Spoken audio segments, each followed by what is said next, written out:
मानव, देविका और प्रदीप तीनों ने जंगली घास खाई ही थी कि तभी देविका अपने मोबाइल पर आए मैसेज को देखते हुए बोली, मानव, हम खतरे में हैं। देविका के इतना बोलते ही मानव के मुंह से सफेद झाग निकला और वो जमीन पर गिर गया। देविका को भी अंदर से कुछ अजीब महसूस हुआ। जब तक वो संभल पाती, उसके पेट में तेजी से ऐंठन हुई और देविका भी पेट पकड़ के जमीन पर बैठ गई। प्रदीप पहले ही मुंह का झाग पोंछते पोंछते जमीन पर गिर पड़ा। भीमा ने तीनों की तबीयत खराब होते हुए देखी तो नाग दल के सरदार की ओर दौड़े और उसका गला पकड़ते हुए बोले, कमीने, आखिर तूने फिर से अपनी जात दिखाई दी ना? दे दिया ना जहर इन तीनों को?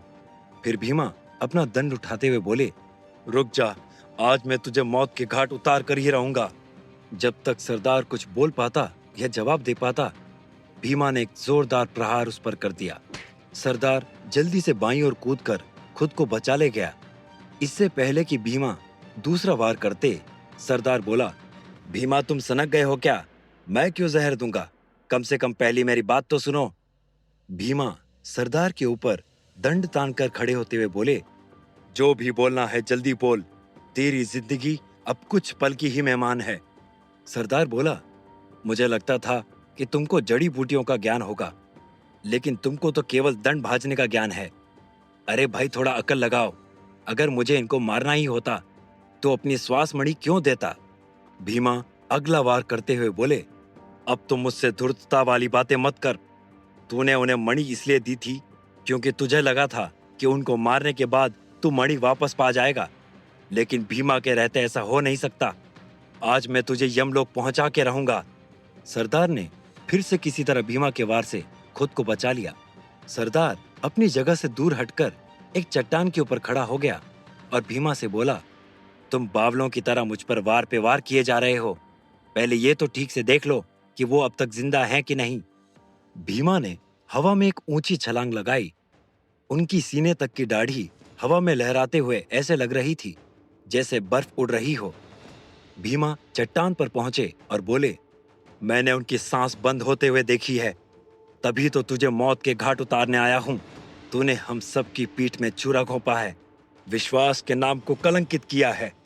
इतना कहकर भीमा ने एक और जोरदार वार सरदार के सिर पर कर दिया। सरदार ने वार तो बचा लिया, लेकिन चट्टान के दो टुकड़े हो गए। भीमा और सरदार चट्टान से लुढ़क कर जमीन पर आ गिरे।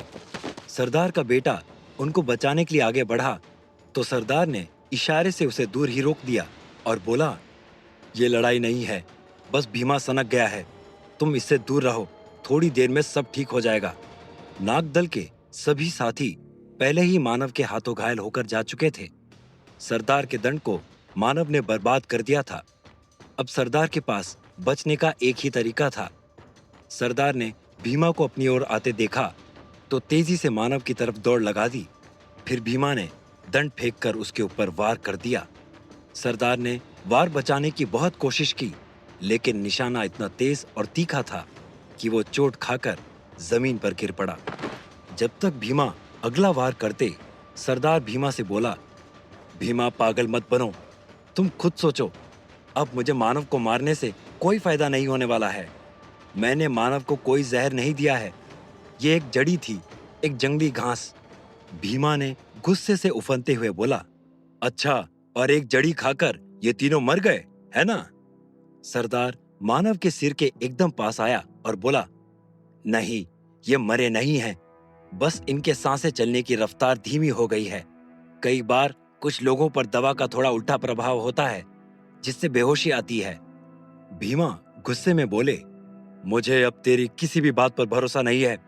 सरदार बोला, अच्छा, फिर एक काम करो, जाकर कहीं से पानी ले आओ और इनके मुंह में दो दो घूंट डाल दो। देखना, ये तुरंत उठ के खड़े हो जाएंगे।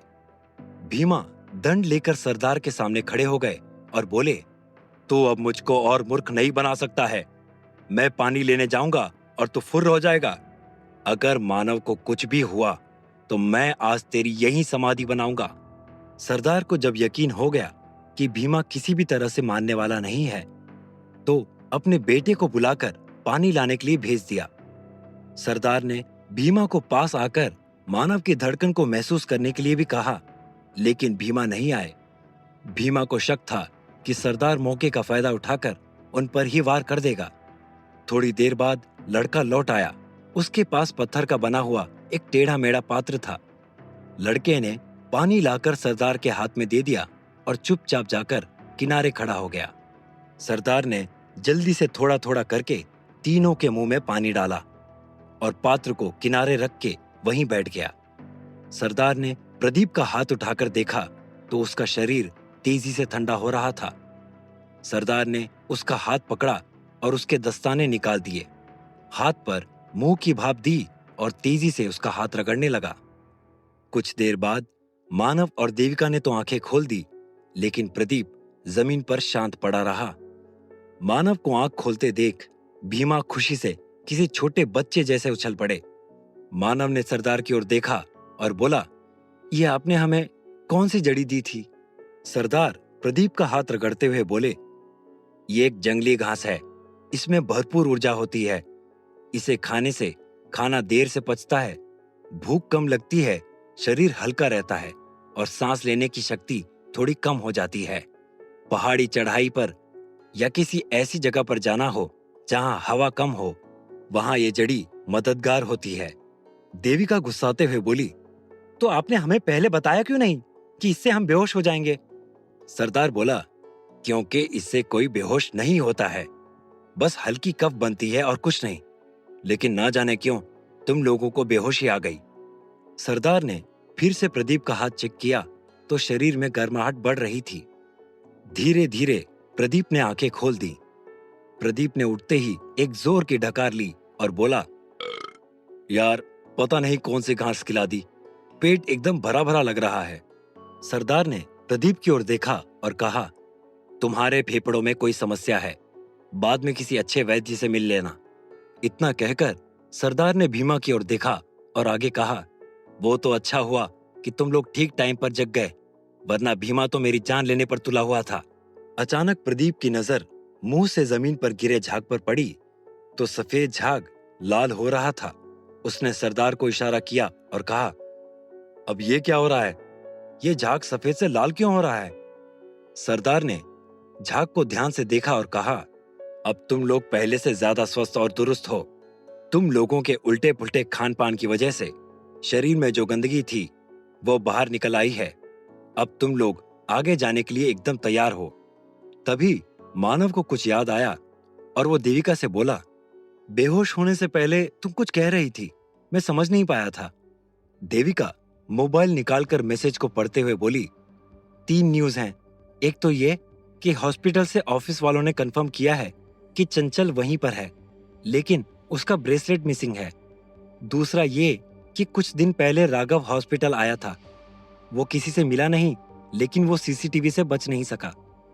मानव ने राघव का नाम सुना तो चौंकते हुए बोला, राघव भैया वापस आ गए?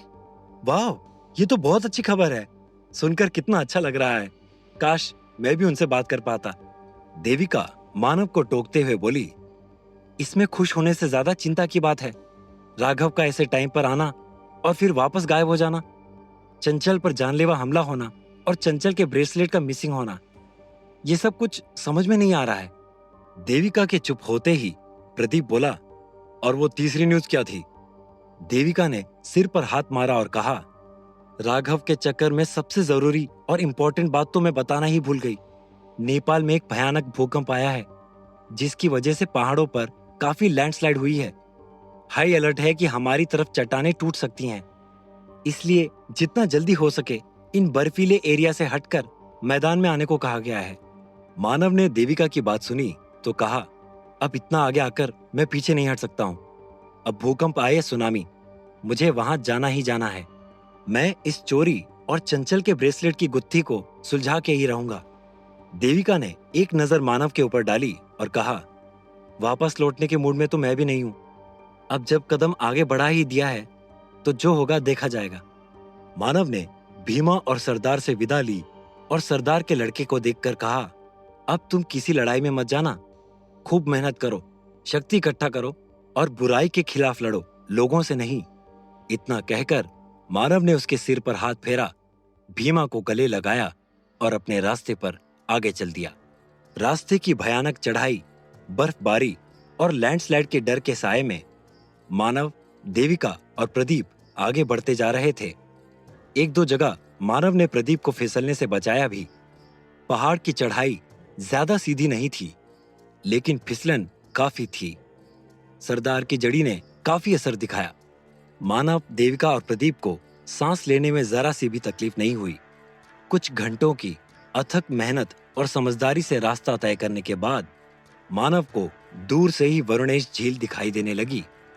मानव ने इशारे से देविका को झील दिखाई तो देविका बोली, आखिरकार हम पहुंच ही गए। ये कितना सुंदर नजारा है। प्रदीप बोला, काश मैं अपना कैमरा भी ले आया होता। देविका ने ताना मारते हुए कहा, हाँ, हम यहाँ पिकनिक मनाने आए हैं ना। अचानक मानव ने देविका के मुंह पर हाथ रखकर उसे चुप करा दिया और कहा, शांत रहो सब, यहाँ पर कोई है। देविका धीरे से बोली, क्या तुमको किसी की स्मेल आ रही है? मानव गंध वाली दिशा में आगे बढ़ते हुए बोला, हाँ, नागदल के सांपों की। वो यहीं कहीं पास में ही है। मानव ने देविका और प्रदीप को एक चट्टान के पीछे रुकने का इशारा किया और खुद आगे चला गया। जाते जाते मानव बोला, जब तक मैं आवाज न दूं, कोई बाहर मत निकलना। मानव धीरे धीरे आराम आराम से चलते हुए झील के किनारे पहुंच गया। मानव ने आगे बढ़कर देखा तो कई सारे लोग किनारे पर लेटे हुए थे। पास में ही एक टूटी फूटी नाव भी पड़ी हुई थी। मानव ने पास जाकर देखा तो उसके होश उड़ गए। ये सारे नागदल के सदस्य थे और सब के सब मर चुके थे। मानव ने आवाज देकर देविका और प्रदीप को बुलाया तो लाशों को देखकर प्रदीप को उल्टी महसूस होने लगी। देविका घुटने के बल बैठकर लाशों को देखती हुई बोली, मानव, ये सब लाश ताजा हैं। ये हाल ही में मरे हैं। तभी एक लहर आई और एक नाव झील के और किनारे आ गई। देविका आगे बोली, मुझे लगता है इनकी मौत पानी में हुई है और ये बहकर यहाँ आ गए हैं। मानव लाशों के कटे पटे घावों को निहार रहा था कि तभी एक और लहर आई। प्रदीप पानी की ओर देखकर चिल्लाते हुए बोला, मानव, वो देखो, वो आदमी, वो जिंदा लग रहा है। मानव ने पलटकर देखा तो एक आदमी झील से थोड़ी दूरी पर हाथ पैर मारकर पानी से बाहर निकलने की कोशिश कर रहा था। अगले ही पल मानव पानी में कूद गया और तेजी से तैरते हुए आदमी के पास पहुंच गया। आदमी ने आसपास कोई सहारा देखा तो मानव को तेजी से पकड़ लिया। मानव जितनी तेजी से अंदर गया था उतनी ही तेजी से बाहर आ गया। उसने आदमी को लाकर जमीन पर लिटाया तो उसके दोनों पैर गायब थे। सीने पर किसी के नोचने का निशान था। मानव ने उसे आराम से लिटाया और कहा, कौन हो तुम और क्या हुआ है इधर? तुम पर इस तरह से किसने हमला किया है? आदमी ने किसी तरह झील की ओर इशारा किया और कहा, मौत का तांडव, मौत का तांडव, सब मारे जाएंगे, सब मारे जाएंगे। तभी पानी में से एक भारी भरकम आवाज आई और लहरों में समा गई। कौन है यह नागदल का आदमी? कौन है जो मार रहा है सबको इतनी बेरहमी से? क्या मानव झील के अंदर जाने में सफल हो पाएगा? जानने के लिए सुनते रहिए पक्षीराज, सिर्फ और सिर्फ पॉकेट एफएम पर।